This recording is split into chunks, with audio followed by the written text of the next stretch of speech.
Welcome to the Forward Marketing Podcast, the podcast that covers internet marketing strategies and leadership tactics to move your business forward. With your host, Joshua Jarvis. Welcome back to Forward Marketing Podcast. That's the number 4, RD Marketing Podcast. I'm your host, Joshua Jarvis, and I'm just so excited about today's episode as we sort of coming around the bend on this SEO series that we've been doing.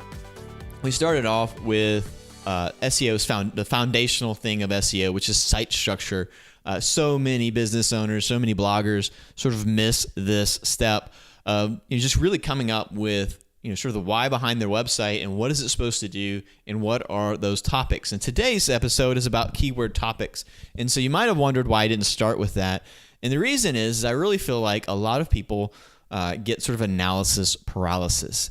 And I didn't want that to happen at the very beginning when you're making your when you're actually starting to think about sort of SEO, search and optimization for your website. So we started about structure, and then we followed it up with 2 episodes around sort of SEO 101 and 102, which is the sort of the 9 fundamentals that you need to know about really every page that you create. Everything from title and meta tag or meta description, as well as concatenation that you need to understand about what's going on. And that really, just really sort of helps you with the duplicate content sort of thought process and everything else. And then we went right into what is probably the most important thing in SEO, or really ranking your site, getting it found, is getting links. And so that's, in fact, that's the most searched for item on Quora is questions about how do I get links, how do I get links, how do I get links. So I definitely recommend that if you didn't hear all of these things, that you go back and listen to those other episodes. I try to make them with the thought in mind that if you had an assistant or you had someone in-house that needed to learn a little bit about SEO, or at least have an overview of what it's about, that you could just sort of hand them this podcast, and they would have at least some sort of understanding. And that's really the goal for this episode, which is keyword research. So we're going to talk about really sort of 5 different steps or 5 things that you need to know about keyword research, how to do it. We're going to get in depth. And so let's just dive right in. There's no sense in us sort of waiting around. So why do keyword research? Why do it at all? If I didn't start with it, and if I'm preaching to you sort of be passionate about your subject and that's what's going to happen, then what's the purpose of doing it? Well, I do want you to start with your passion. I do think that you'll get traffic from that. I do think that you'll naturally answer questions and that your content will sort of naturally be appealing to a certain audience that's going to resonate with what you're saying. And at the same time, if you're going to want to generate business online, and that you've got to be somewhat a little bit more targeted. And I don't want you to get, and you're going to hear this throughout this whole episode, but I don't want you to sort of get over-focused on keyword research. And at the same time, you definitely need to know where you're going. So that's the whole point. That's why to do it. So where do you start? My first thing is to go back with why. That sort of Simon Sinek book of It Starts With Why. And go back and start, what's the goal of the website? Is it to generate sales? Is it to inform? Is it to generate, what's the purpose of this content? Is it to generate traffic? Is it link build? You remember in the last episode, we talked about one of the ways to generate links is to create an infographic, and that people really like to share that and link to that. And so you could create an infographic that has nothing to do with sales, and yet it would generate links. And so that would be the purpose of that content, is to really build your domain authority, and that would be the purpose of that page. So it doesn't have to make a sale, right? So think about the goal of each piece of content, and then also think about who the reader is. What is the target audience? Are you writing to an older demographic, a younger demographic? Is it someone who's technically savvy? Is it someone who's not? Is it someone who understands the vocabulary of your industry? Is it someone who doesn't? I was recently at a conference, and this woman had this amazing business. She's going to have a multi-million-dollar business, and it's she's already in sort of the $500,000 range right now, and it's just going to continue to grow.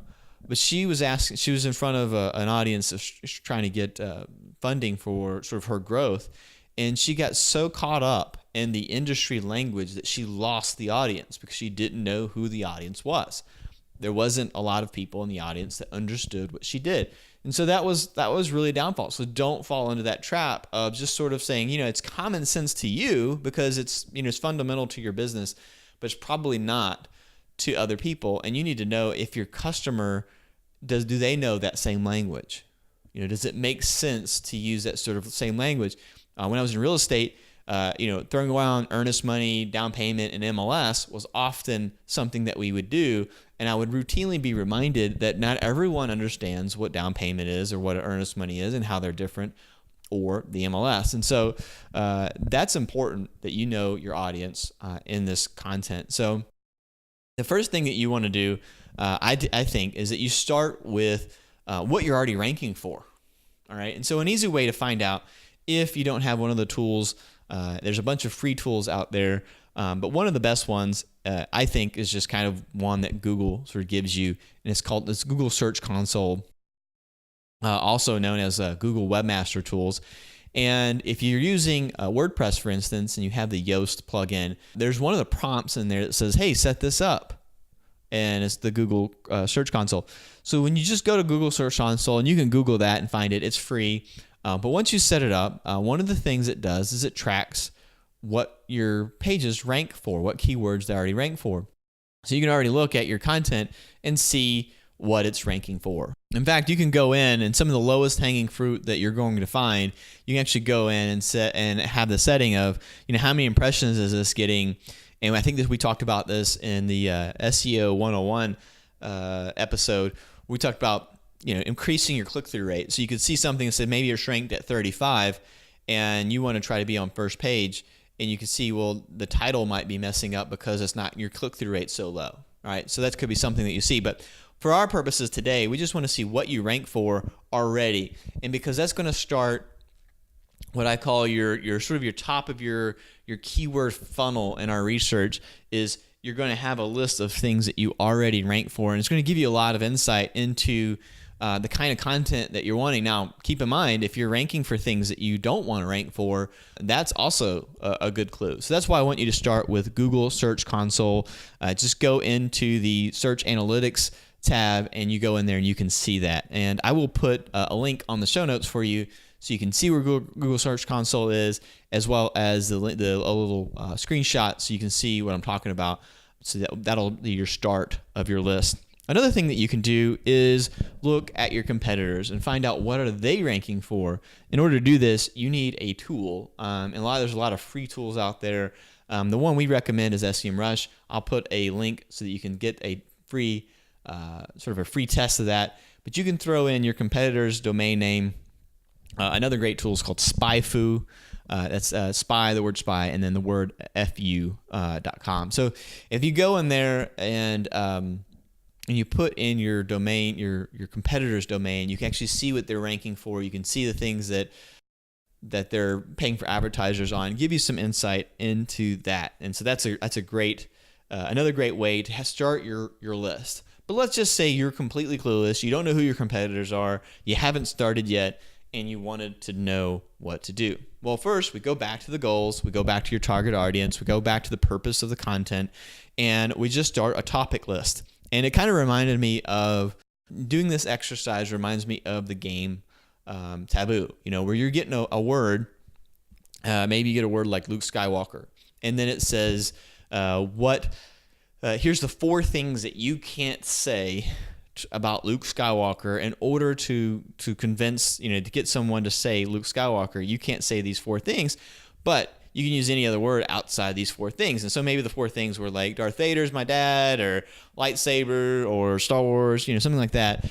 But you had to come up with some other things. And so in that game, if you've never played it, you had to come up with ways to describe who Luke Skywalker was without using certain keywords. And so when you're doing this exercise, you're thinking of all those extra keywords, things like some things are synonyms, some things might be descriptors, some things might be questions around the same keyword. It doesn't matter. It's all good. And my recommendation is with all these things is that you have an Excel sheet where you kind of have a list of all these words, right? As you go through, these exercises, and as you get more advanced with the tools, you'll actually be able to have some really good data on where you should be driving your content. But for the first part, just come up with those topics. Then I want you to go to adwords.google.com, and there's a thing under tools called Keyword Planner. And you're going to take that topic list. You could take the list of what you ranked for in the first step, or you can take your list from your competitors, or both, or the list I just had to come up with, the things that you want to rank for, and put it into Google AdWords.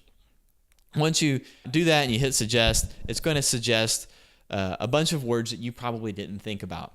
But here's the cool thing. It's going to tell you, and Google Search Console does this as well, but it's going to tell you the search volume of this. And that's a big thing. You want to know, how many people are searching for this, as well as the sort of competition level and sort of what's going to cost if you were going to pay for it. So pay-per-click is a topic that we're actually going to cover. Probably won't even get into it until beginning of next year. But pay-per-click is a fast way to get traffic. One of the reasons we focus on SEO so much is that although you definitely can pay for it, and maybe you should, but it's a long-term strategy. As a former real estate agent, I got to pick on things that you can own, and you can own your content. If you do pay-per-click, you're renting the traffic. So that's a little side note. But the whole point is to see the keywords, to see what the traffic volume is and the competition level of your list, as well as to expand your list. Now, I have a little side note here, and my real estate agent friends that are listening to this are going to probably appreciate this maybe more so than anyone else. But at the same time, I think it's a very valid sort of analogy, if you will. And Google, what they do is they take two keywords that are closely related and they sort of combine them. They give you a little warning that they're doing this. And an example that I would give you would be like Atlanta homes for sale. Now, Atlanta homes for sale might get 10,000 searches a month. And I made that up, so that's not an accurate number. But let's just say it gets 10,000 searches. But in reality, what's happening is homes for sale in Atlanta might get, say, 7,000 searches, and Atlanta homes for sale might only get 3,000. And so that's where that 10,000 search volume number comes from. So you can see that the data is, maybe not as good as you want it to be. And but here's the key. Every tool that we know of is pulling from the same database, which is the Google database. Unless it's a Bing tool, then it's pulling from Bing. But most of these tools are pulling from the Google database. So why did I say that about real estate agents might get this better than other people? Is that real estate agents have something called a multiple list service. And that's where all the homes for sale go into, right? And then there's these websites out there, Zillow probably being the most famous, that pull the data out and do something different with it. All right. Now, in Zillow's case, the data is really corrupted, it's really old, and it's useless. And that's probably a good, a lot of these tools out there. Some of the tools, you say, well, why, which tool should I use, Josh? Well, the reason what's different between the tools is sort of their data integrity. So like I would put Zillow, which is the most popular, but it's probably the least useful information. Whereas there's probably other tools out there in real estate where they're going to actually have up-to-date information. What they understand at Zillow is that traffic is what matters. So these tools, Ahrefs being probably the one that's my favorite, probably the most up-to-date, most accurate, they're also one of the more pricey ones, but it just kind of goes to show you they're all pulling from the same database, and it just depends on how often are they pulling and what's the data integrity. So if you're a real estate agent, you can get kind of a kick out of that, is that everyone's pulling from the MLS. Unfortunately, the MLSs haven't advanced enough to where they're actually going to give you the information. Whereas I think in Google's case, there's probably some ulterior motive. But in any case, you've got that information. So now that I've said that about Google and how it's like the MLS and all this, so what do you need to do? Well, one of my I've got two tools to recommend to you that are free to use. That's going to help you sort of narrow it down. One of them is called Solve. But it's Soolve or Solve, and solve.com. And if you put in some of these keywords, you're going to see some of the suggested keywords that come up, and it's really going to help you get sort of those long tail keywords that you want. In a minute, I'm going to go over what long tail is. But then Ubersuggest is probably by far one of my favorites, because what it does is it basically takes what your keyword is and then it adds a letter to it to see what possible combinations are out there on the internet, and gives you just so many words. Basically one topic, one word in there could keep you busy for even up to a year, just because depending on how much content you want to do. Now, when you get all this, how do you select the keywords, right? So you've got all these different tools that you can use.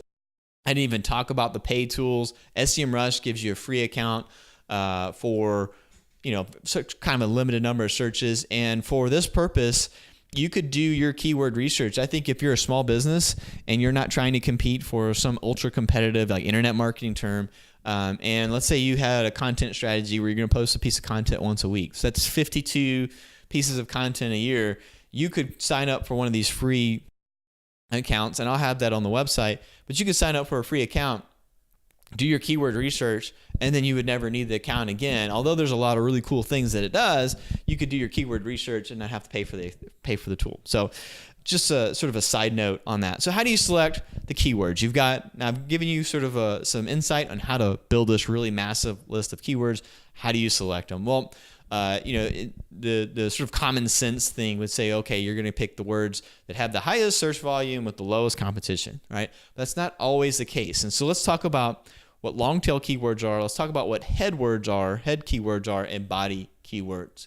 And the reason why they're separated like that, and you almost never hear about head keywords, is head keywords are those 1 or 2 word phrases, and there's sort of massive search volume. And so a head keyword might be insurance, cars, real estate. Okay, so those are big financial planning. So those are sort of like some big head keywords. And so what separates them is that they're at the top of the sort of food chain when it comes to searches. But here's the deal, guys. You don't want those words because they don't convert. People who are like, I used to say this all the time, is that I would rather, when I was a real estate agent, I would rather have a lead from a neighborhood search than a lead from Atlanta search. Even though Atlanta is searched, maybe even 100 times more than the neighborhood is that Atlanta doesn't convert because people don't, you search for Atlanta, it means you know nothing about Georgia, right? But if you search for a neighborhood, you know a lot. And so you're further on down the road on your buying cycle. And that's really the thought process behind the long tail. Body keywords are those keywords that are kind of in the middle. They have a little bit more than 2,000 searches a month, and they are, sometimes they're ultra competitive, sometimes they're not, but they are those sort of multiple keywords. Sometimes they're a question, like how do I sell my house? Like that's a national question that people ask all over the country, and so that's probably a body keyword. How do I sell my house in a city might be a long tail keyword. So a good example of some long tail keywords, just so you can have some different differentiations on this. A long tail keyword might be, so you might have life insurance might be a head keyword. Life insurance for seniors might be a body keyword. Affordable life insurance for seniors over 60 might be a long tail keyword, right? Real estate, we already talked about that. So homes for sale, that's a head keyword. Homes for sale in Atlanta might be a body keyword. We talked about this already. Now, what would be a long tail? 5-bedroom homes for sale in Alpharetta, Georgia, right? So it's really, really specific. And one of the challenges that you're going to have is that as you get some of these really specific keywords, which are excellent, I mean, you know exactly who the buyer is, you know exactly what this is, it's a super keyword. That's one of the reasons why you want to go after a long tail, because you can get so specific. The hard part is that they don't get a lot of search volume, right? They only get like 40 to 100 searches in many of these cases, especially the local ones. So what do you do with that? So you could make your content strategy around going after these sort of low keywords, or you could combine some different ones. You could say how to buy a 5-bedroom home in Atlanta. You could ask questions about this. So there's some different ways that you can go about it. But basically what you want to do is you want to take the keywords, the longer tail keywords, the more specific that you can get. And then for me, my cutoff was 40. I mean, I wanted because I think that there's probably the average is 40, so there could be between 40 and 100 people searching a month for me to do a page on that, and I might combine multiple keywords in a way, especially if it wasn't something local and it was just like a question, then I might combine multiple keywords in order to do that. The other part of this thing that you need to understand is not just the search volume, but the search results. And so if you've got a keyword, let's say, like I said, the real estate example, just there's so many sort of SEO examples for real estate. It makes it easy for me to sort of share this with you.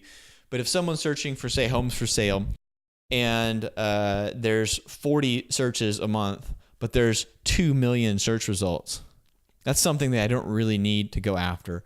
One of the podcasts that I like to listen to is Blog Millionaire. And when he goes over his keywords, research topic, when he talked about it, he said, basically don't go after anything under 1 million. And anything over 1 million results. And I think that's a good filter, because all these tools have something called a filter. And you can click on the filter button and say, look, I don't want anything that has more than 1 million results. I don't want anything that has less than 40 searches. I don't, because that gets rid of all the 10s, 20s, and zeros. And I don't want anything that has a competition level of, say, 0.5 or above. So a lot of these tools have a competition, and it's usually, one is like impossible. Trying to rank for Facebook, for instance, I'm trying to rank for Facebook against Facebook. It's impossible. Whereas 0.5 is, probably still too hard for a small business, but, still doable. Anything below that, you might have a good shot at getting that, at those keywords. So let's just kind of review the whole thing. You're going to come up with some topics, right? You're going to put it in one of these tools, or you're going to get it from your competitors, and you're going to make that list a little bit longer. You're going to start to look for keyword search volumes where there may be between 2,000 and 40 a month with less than 1 million results. So as a side note, I know I use a lot of real estate examples today, and I just want to kind of remind you guys, keep your mind open to that. Real estate agents are business owners as well. And I have a good friend of mine who, I was very sort of conscious of the fact that I use real estate examples a lot. And he was telling me that, basically this guy sells sort of human resource software to large companies. And we just kind of had a chuckle, because at the end of the day, businesses are pretty much the same. They generate leads, they close sales, and it all happens with people. And so whether I was talking to, in real estate, whether you talk to the customer directly who wants to sell a house, or whether in my new business where I'm consulting with business owners about their SEO strategies, or whether he has to meet with different departments in order to sell his stuff, it's all still, you still have an audience, you still have customers that sort of that you need to talk to and interact with. And in e-commerce, people, the same thing. You may not talk specifically to people to sell your product, but the words that you put on the page are so important to understand your audience. That's why there's a great podcast called StoryBrand. Highly recommend it. You guys to get sort of that thought process down of how to communicate with your audience. I know I have a lot to work on in that area. Now, just as a final note on this podcast, as far as the keywords go, don't do analysis paralysis. As a final note on the keyword research, I've got to make sure that I say this. Don't over optimize your pages for these keywords. I've told you how to select some keywords. I've told you how to kind of go through long tail keyword phrases. But let's just say that you did pick that affordable life insurance for seniors. Don't use that 100 times in the page. The idea is that you've got a keyword topic that you can talk about, but don't over optimize that. This is not permission to do that. It's not going to rank well if you do that. What you want to do is you want to talk about the topic. And in order to rank for that sort of keyword, you got to think about all the different things that could go into this particular keyword. Typically, the best results, you're going to answer questions. So as you go through and go through each topic and you're filling out the content for that page, answer the questions or talk about the topic and explain it to the audience. And again, that's why knowing the audience is so important. So hopefully this was helpful. I know it's a little bit of an overview of how to get keywords. So many of you are asking about keywords. In fact, next week's episode is going to be great. I'm going to go through your questions that you've been sending me, and I look forward to sort of covering each one of those. But keyword research was definitely one of the things. Like, how do you know what keywords to use? And so, just as a reminder, we talked about this. But you do the research, and you're picking keywords where the competition is low, the search volume is enough to generate what you want. In next week's episode, we're going to go over all of your questions, and it's been great to cover SEO sort of multi-weeks and really kind of get in depth with this topic. So hopefully you enjoyed this I see KW and I'm thinking Keller Williams. Hopefully you enjoy the keyword research episode. I'm going to put some of the things in the show notes for you guys. I always love your questions. If you have any questions or comments, please send them to joshua@forwardmarketing.com. That's joshua@4rdmarketing.com. I would love it if you would actually go to iTunes and subscribe, as well as give me a great review. If there's anything I can do for you, please let me know. Otherwise, next week we're going to be talking about the frequently asked questions that you guys have sent in via email. And then the following week, we have in the coming weeks, we've got some special content for you guys. It's going to be really exciting, talking about Facebook marketing. If you ever wanted to learn a way to generate leads using sort of pay-per-click, but on Facebook, and generate leads for literally less than a few dollars a lead, then you're going to want to stay tuned. So thanks so much for listening, and I look forward to talking to you next week.